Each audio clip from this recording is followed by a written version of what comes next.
right now.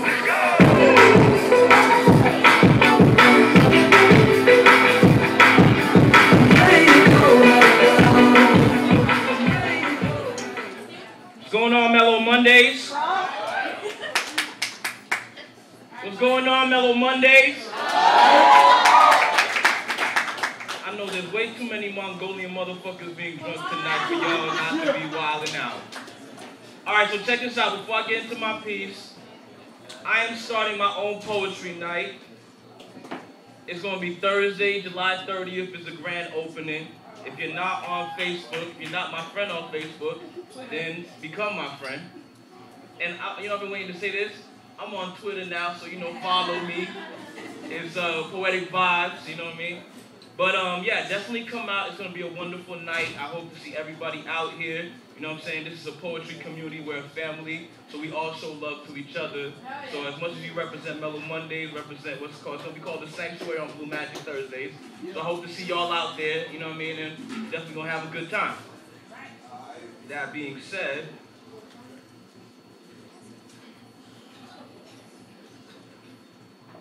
her name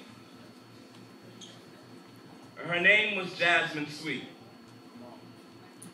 And for some reason, she always seemed to be the third girl from the left in all the pictures. She had the most beautiful smile, and you couldn't help but believe her when she'd say that one day she was going to be a beauty queen. So she found herself pregnant.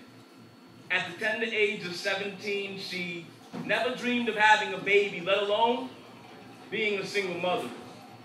Because the man that she thought was Mr. Right, he never fell short when it came down to telling her that he loved her. But when the moment was done, he was gone. And now Jasmine is left to raise a baby boy on her own. And I can't help but wipe my tears to the side as I watch through blurry eyes as Jasmine and her little boy, they struggle to grow. Because it hurts to know that Jasmine is now part of a growing statistic of women who have been forced to play more than just one role.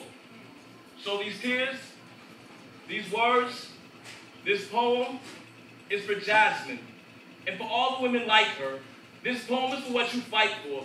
This poem is for all the children, healing from the pains of absentee and emotionally distant fathers. Fathers that never bothered to stay in the lives of their sons and daughters long enough to nurture an education that would serve as a foundation by which to build a life on. Sons and daughters who end up being raised by single mothers who are forced to manipulate their bodies just to keep their lights on. This poem is for all the women in our lives who spend a lifetime giving and get so little in return. This poem is for her. I know you're taught to off-balance relationships where males fail to own up to their own responsibilities, but I need for you to see it through. Because regardless of what anybody says, Ma, our futures, they depend on you. To that lost male, decide to find a way to mend his tattered soul, take back his lost control, find his way back to the throne, Ma, it's up to you. And it's been asked many times, can a woman raise a man? And if you're asking me that question, the answer is yes, but she shouldn't have to. When a man's role should be permanently engraved in the home, like his children's name tattooed across his soul. And yeah, I know, the pain, it didn't start here, but it can definitely stop. But it can definitely stop here. And there's a couple of things that I have to say before I go. Fellas, if you have a good woman, regardless of what you go through, never let her go. And ladies, I know, you don't need a man. You can make it on your own.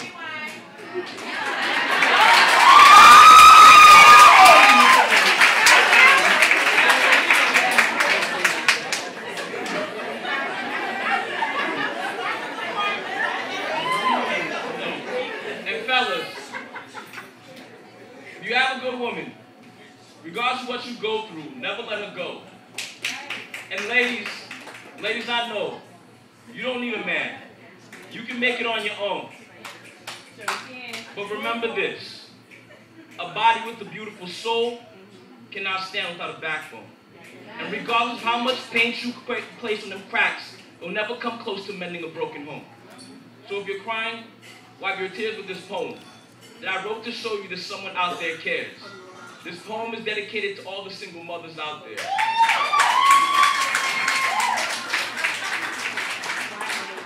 And to Jasmine, I love you. This poem is to show you that your little boy has grown up to be a man.